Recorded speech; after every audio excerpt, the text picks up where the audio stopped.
நல்ல காரசாரமான நண்டு குருமா எப்படி பண்ணுறதுன்னு பார்க்கலாம். கடாயில் எண்ணெய் விட்டு ஹோல் ஸ்பைசஸ் ஆட் பண்ணுங்கள். அது பொரிஞ்சதும் 3 பச்சை மிளகா நான் ஆட் பண்ணியிருக்கேன். அது கூடவே சின்ன வெங்காயம் ஆட் பண்ணிக்கோங்க.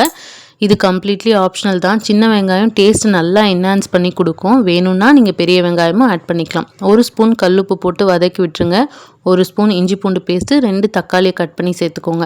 இதை நல்லா வதக்கி விட்டு மூடி போட்டு வச்சிட்டிங்கன்னா மேஷ் ஆகிற அளவுக்கு குக் ஆனதும் நண்டை நம்ம சேர்த்துடலாம். நண்டை சேர்த்துட்டு ஒரு பெரட்டிட்டு அப்படியே மூடி வைங்க.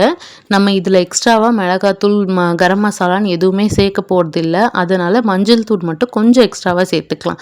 அது மூடி வச்சுட்டு கடாயில் மிளகு, சீரகம், சோம்பு, பச்சை மிளகா, பூண்டு, தேங்காய் இது எல்லாத்தையும் நான் எண்ணெயிலே வதக்கி அரைக்க போகிறேன். உங்களுக்கு வேணும்னா நீங்கள் ட்ரை ரோஸ்ட்டும் பண்ணலாம். எண்ணெயில் வதக்கி பண்ணும்போது டேஸ்ட் நல்லா இன்னும் சூப்பராக இருக்கும். வதக்கின எல்லாத்தையும் எண்ணெயை வடிச்சிட்டு மிக்ஸி ஜாரில் சேர்த்துக்கோங்க. சேர்த்துட்டு நல்ல ஃபைன் பேஸ்ட்டாக அரைங்க. அப்போ தான் நண்டு குருமாவுக்கு ஒரு நல்ல கன்சிஸ்டன்சி கிடைக்கும். 1/2 கிலோ நண்டுக்கு நான் 1/2 முடி தேங்காய் எடுத்திருக்கேன். அப்போ தான் நம்மளுக்கு சரியாக இருக்கும்.